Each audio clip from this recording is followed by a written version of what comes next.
I never thought that opening a package that wasn't meant for me would lead to such horror. It all started innocently enough as I was working my usual shift at the post office. One of the packages that had come in was addressed to a Rachel Anderson, but the return address was from a place I had never heard of before. It was a small wooden box, no bigger than a shoebox, and it was tied up with a black ribbon. Being the curious person I am, I couldn't resist taking a peek at what was inside. I was surprised to find a figurine carved out of some sort of dark polished stone. It was intricately detailed and depicted a figure that was neither human nor animal, but something in between. I couldn't take my eyes off of it, and before I knew it, I had taken it out of the box and was holding it in my hands. It was then that I heard a voice in my head. It was soft at first, like a whisper, but it grew louder and more insistent as I held the figurine.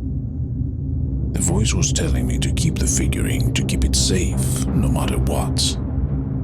I couldn't understand why I felt so compelled to listen to this voice, but I couldn't ignore it either.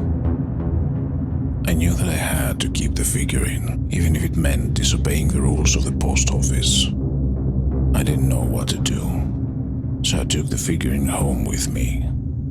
At first, everything seemed fine, but as the days went by, I started to feel like I was being watched. Everywhere I went, I had the feeling that something was following me. Something that was not of this world. And then one night I woke up to find that the figurine had come to life. Its eyes were glowing, and its mouth was moving as if it was trying to tell me something. I was terrified, but I couldn't bring myself to get rid of the figurine. I knew that it was dangerous, but I couldn't help feeling drawn to it.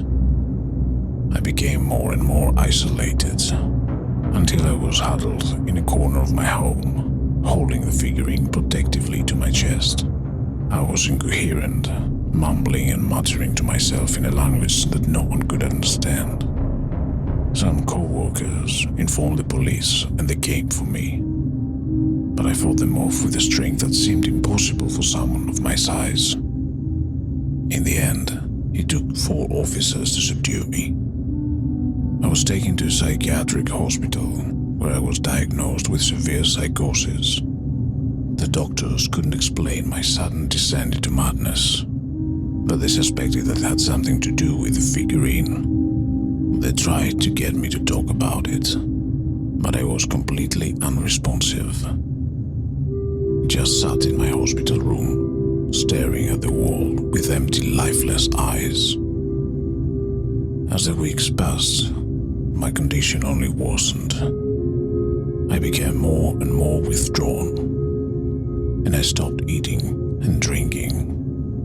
The doctors were at loss, and they knew that they were running out of time.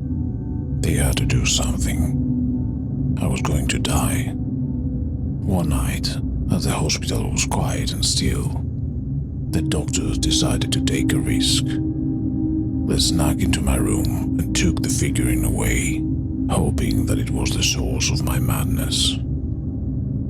At first, there was no change. I just sat there, staring at the wall with blank eyes.